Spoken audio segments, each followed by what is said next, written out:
The Cecil Hotel will reveal to you whatever it is you're a fugitive from. Steve Erickson.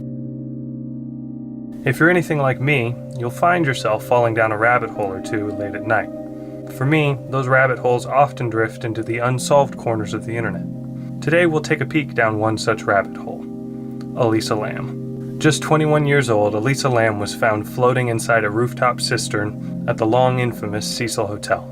The circumstances surrounding her death are hazy, to say the least. With accusations of mishandling evidence, debate surrounding her mental health, and mysterious postings to her blog long after her death, there's no shortage of angles to dig into. Leading up to her time at the Cecil Hotel, Elisa had initially come to California seeking an escape from her studies.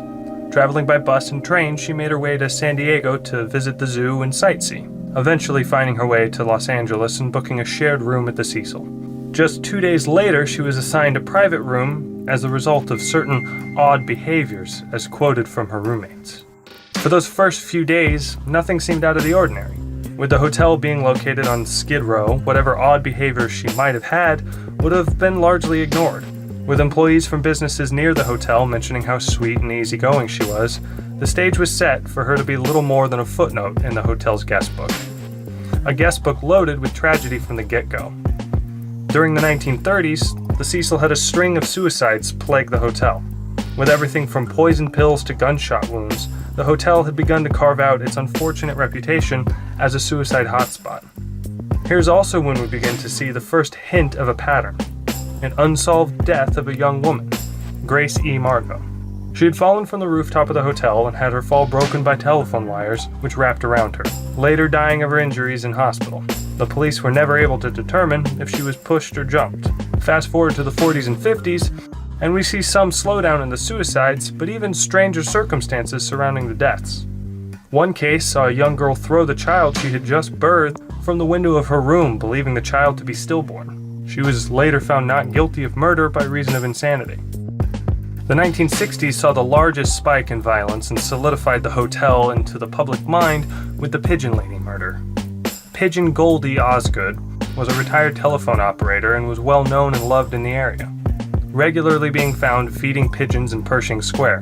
Her body was found in her room at the Cecil Hotel by an employee of the hotel. Osgood had been severely beaten, stabbed, and raped. Her room had been ransacked, though little if anything was missing. Just hours after her murder, a 29-year-old man, Jacques B. Ellinger, was found in Pershing Square with blood-soaked clothes. Initially charged with the murder by police, he was later cleared of the charges, though the explanation for the blood-soaked clothes was never revealed. Her murder remains unsolved to this day.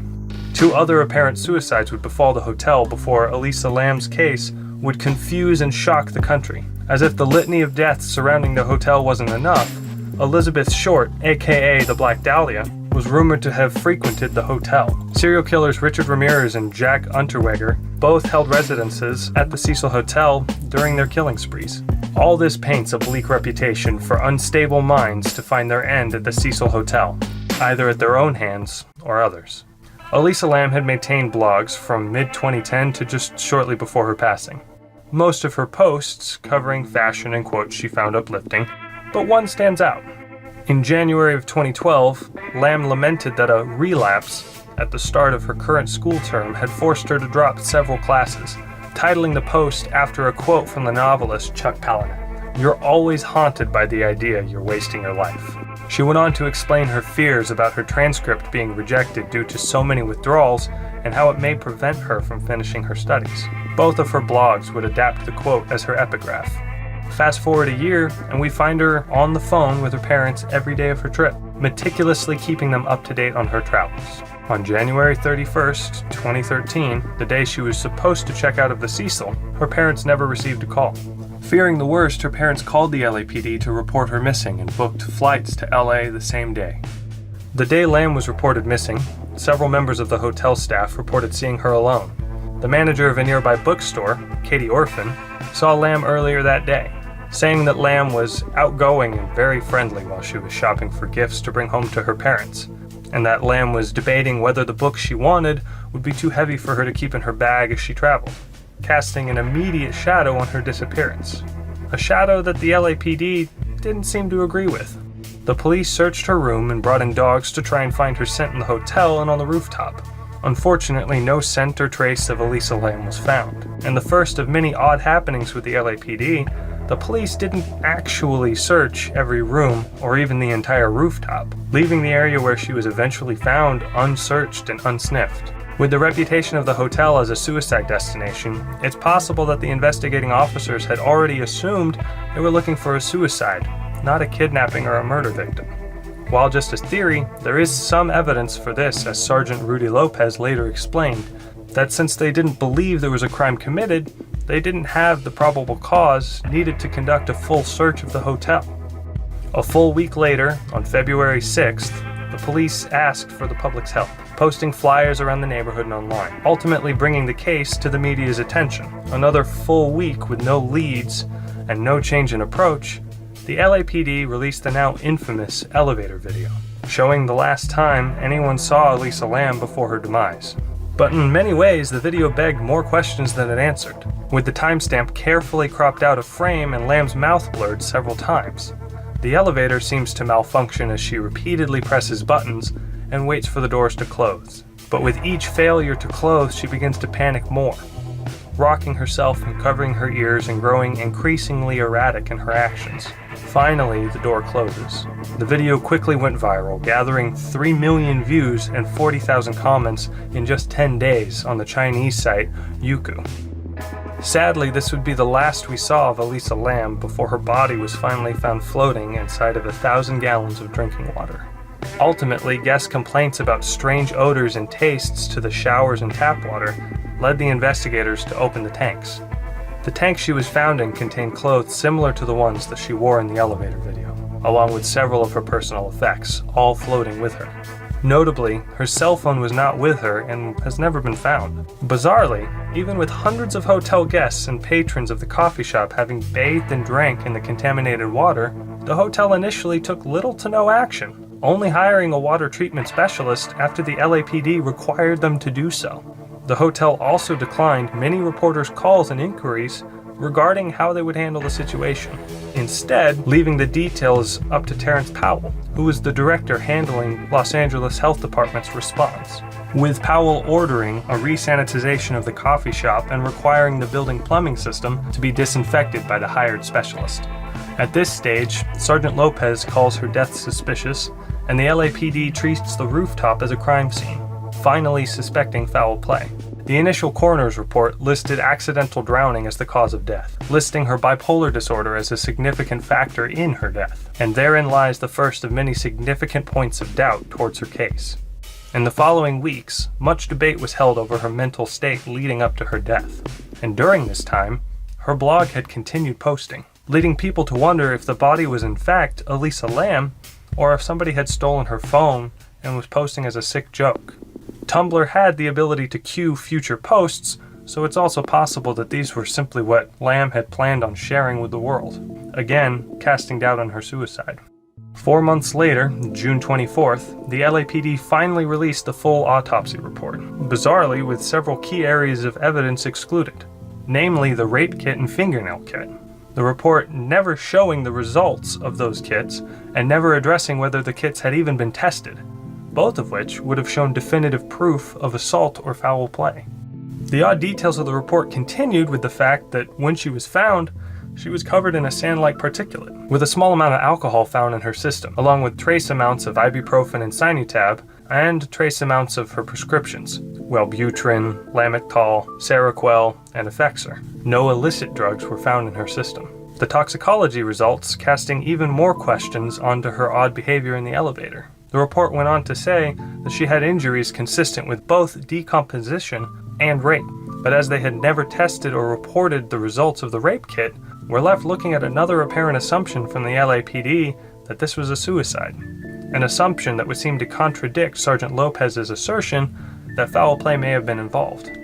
Sadly, a definitive answer to what happened to Elisa Lam has yet to be decided.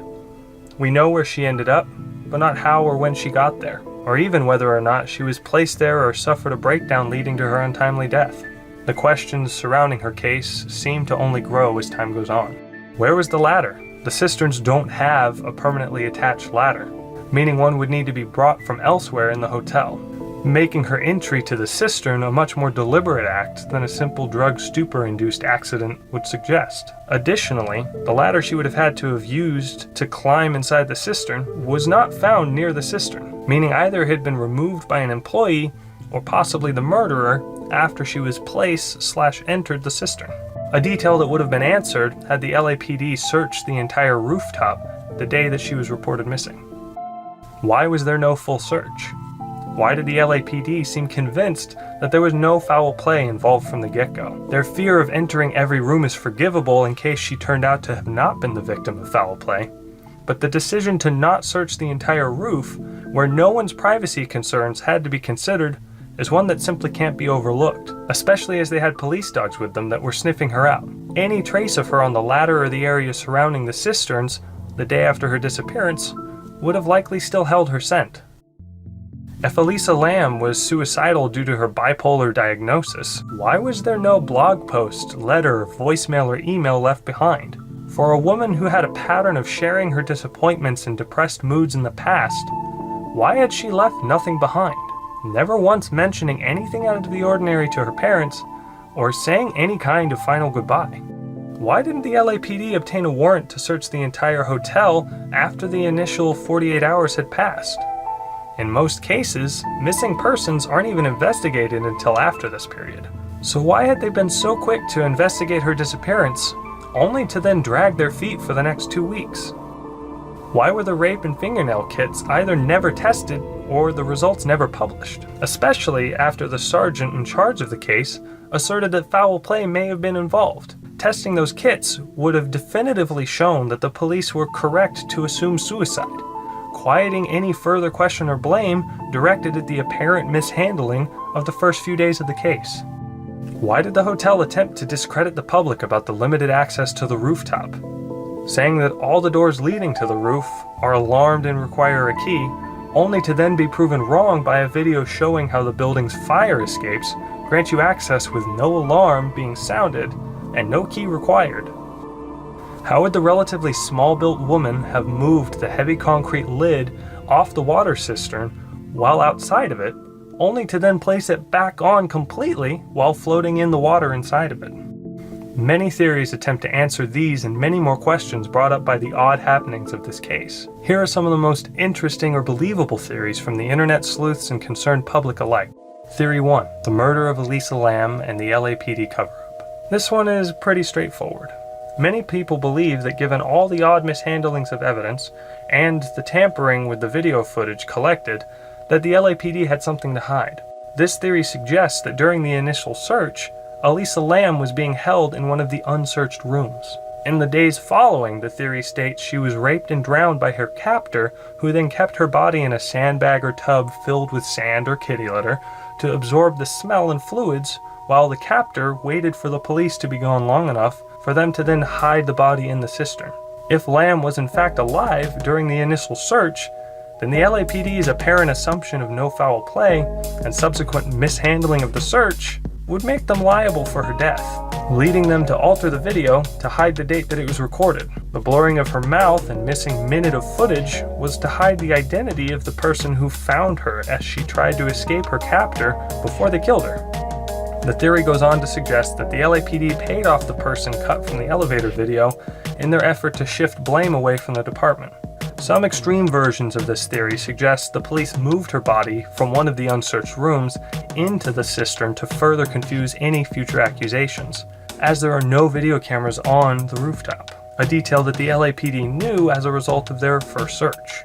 The delay in releasing the full coroner's report and missing evidence in the report, along with the insistence of a bipolar and depression-fueled suicide, were all a disinformation attempt to ensure the public had enough doubt about her mental stability that they wouldn't question the LAPD's findings.